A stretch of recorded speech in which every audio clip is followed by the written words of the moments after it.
Bismillahirrahmanirrahim. Assalamu alaykum, hurmatli televizor ko'ruvchilar. Istiqlol kundalik xabarlarimizni ko'rishinglarni qizg'in qarshi olamiz. Men Abdullah Yalqin.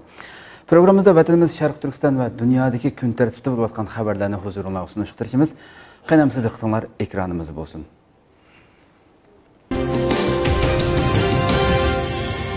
Alma şirketi mecburi emgakka chetishliq ta'minlaguvchilardan qo'l uzishga chaqirildi.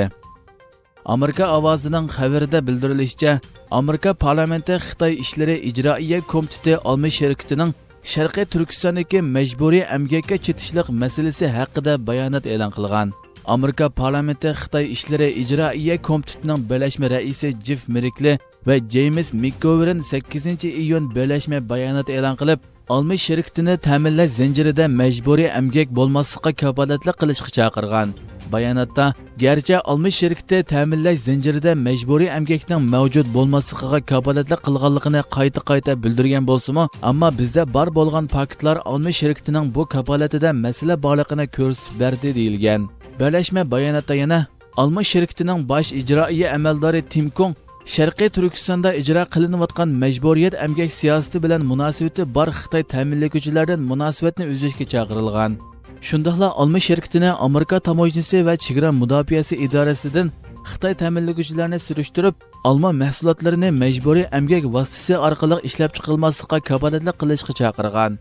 Bayonotda Sharqiy Turkistonda yuz berayotgan vahshiylikka qarshi keskin dunyoviy inkas qaytarish kerakligi ta'kidlangan. Shundaqla Kengash palatasi va Avam palatasi a'zolarini Xitoy ishlari ijroiya komitetining ikki raisi va boshqa a'zolari birlikda o'tirg'a qo'ygan Uyg'ur majburiy emgakining oldini olish qonunini qo'llashga va tezdan ma'qullashga chaqirgan.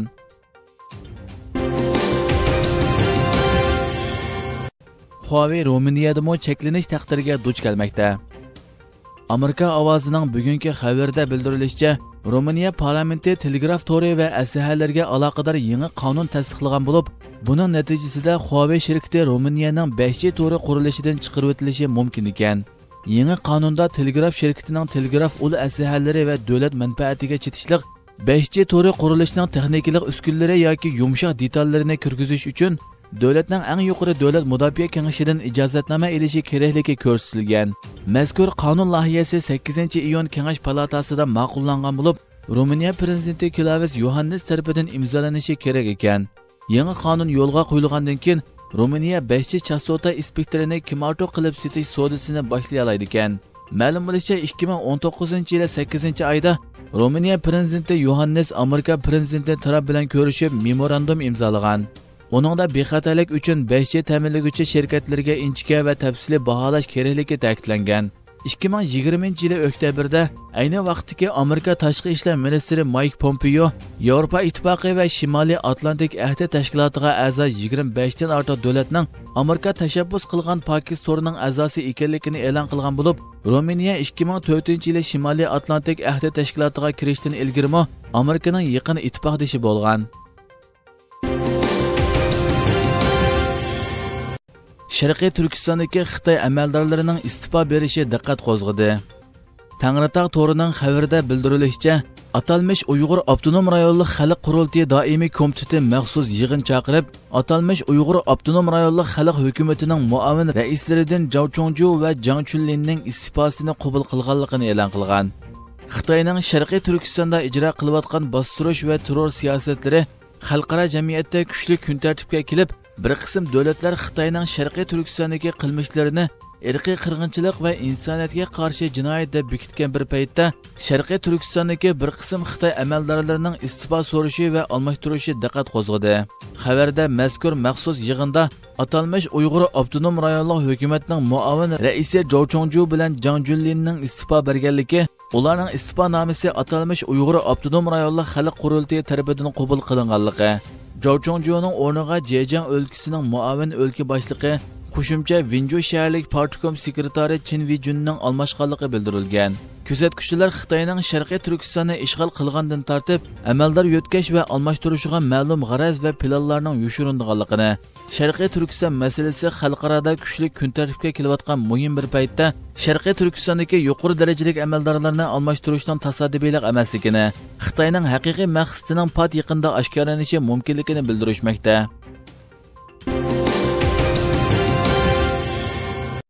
Xitoy virusining manbasiga aloqador yana bir doklad oshkorlandi.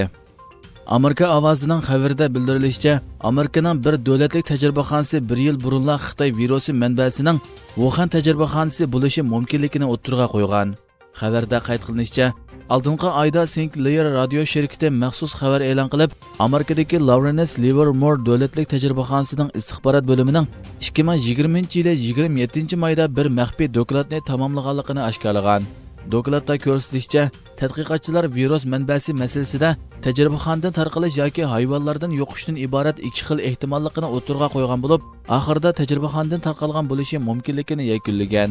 Mazkur xabar e'lon qilinib uzun o'tmay, Prezident Bayden istixborot organlaridan virusning kelish manbasini tekshirib chiqib, 90 kun ichida hukumatga doklad topshirishni talab qilgan.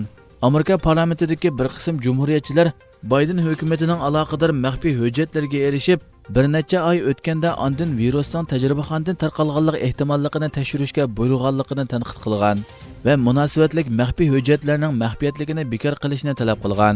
Amerika tashqi ishlar ministri Antony Blinken oldingi kuni virusning kelish manbasini atrofli tekshirishni qaror qilganligini, shuning bilan birga Xitoyni javobgarlikka tortadiganligini qayta ta'kidlagan. U yana virusning kelish manbasini tekshirishdagi eng muhim sabab keyingi qitimli yuqumning keng tarqalishining oldini olish yoki hech bo'lmaganda yuqumning oldini olish va uningga qarshi turish xizmatini texmo yaxshi ishlash degan.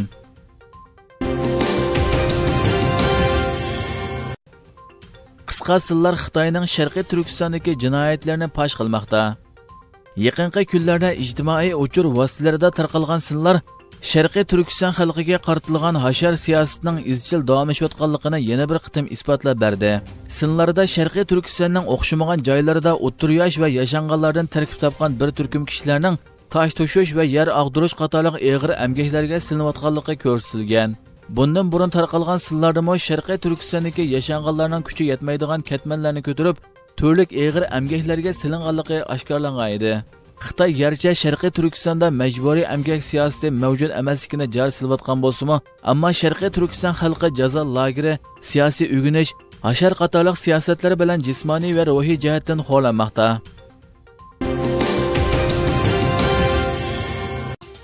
Kanadada yuz bergan irqchilik hujumi qattiq ayblashga uchurdi. 6-iyun Kanadaning Ontario o'lkasiga qarashli London shahrida 20 yoshli Nathaniel Wiltmas ismli bir kishi mashinasini piyodalar yo'liga haydab, 15 yoshli bir qizni o'z ichiga olgan bir oiladan 4 odamning qazo qilishiga va 9 yoshli bir bolaning og'ir yaralashiga sabab bo'lgan edi. Soqchi doiralari tekshirish orqali buning oddiy qatnash voqeasi emasligini, balki irqchilik, o'chmanlik asosida planliq ijro qilingan terrorlik hujumi ekanligini, ziyonkashlikka uchirg'uvchilarning musulmon bo'lganligi asosliq sabab bo'lganligini bildirishgan. Qazo qilgan 4 kishi bir oiladagi 3 avlod kishi bo'lib, faqat 9 yoshli o'g'lilar hayot qolgan, ammo og'ir yaralangan. Terrorchi uzun o'tmayla qo'lga tushgan.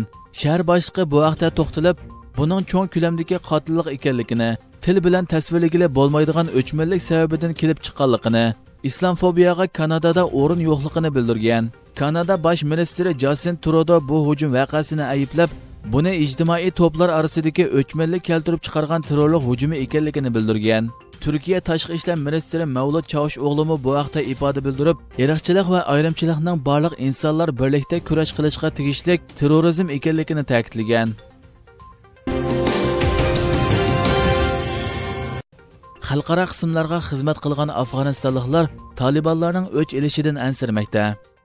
Germaniya ovozining bugungi xabarida bildirilishicha, Amerika armiyasiga xizmat qilgan afg'onistonliklar Talibanlarning jazolashidan qo'rqib, xalqaro jamiyatdan yordam talab qilgan. Talibanlar bu vaqtda bayonot e'lon qilib, tavba qilganlarni afv qilganligini bildirgan. Xabarda qayd qilinishicha, xalqaro qismlarning Afg'onistondan chekinib chiqishiga ergishib, Amerika armiyasiga yalinib ishlagan yerlik afg'onlar Talibanlarning jazolashidan ansirab, xalqaro qismlardan o'zlarini birga ilib ketishini talab qilgan. Bildirilishicha, xalqaro qismlarda xizmat qilgan yerlik xodimlar yaqinqi necha hafta ichida Kabulda bir qancha qitim norozilik harakati tashkillagan. Ular chet el qismlari va elchixonalarni o'zlarini chet elga birga ilib ketishiga chaqirgan. Bir yerlik tarjimon Fransiya agentligiga Taliban bizning izimizga tushib oladi. Ular bizni kechirmaydi, kallamizni oladi degan.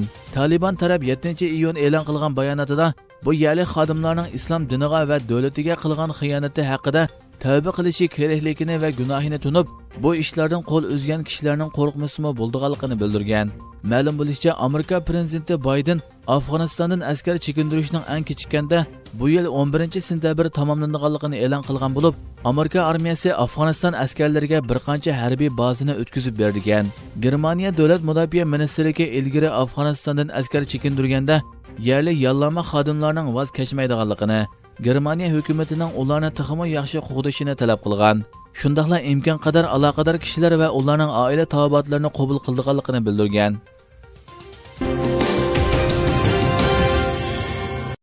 Ukraina prezidenti Rus askarlarining to'liq chekinmaganligini ta'kidladi. Turkiya ovozi radiosi xabarida bildirilishicha, Ukraina prezidenti Vladimir Zelenskiy Kanada bosh ministri Justin Trudeau bilan telefonda ko'rishgan. Ikki rahbar telefon suhbatida 7 davlat guruhi va Shimoliy Atlantik ahdi tashkiloti boshliqlari yig'inlari harfisida kun tartibga munosabatlik masalalar haqida o'zaro fikr almashtirgan.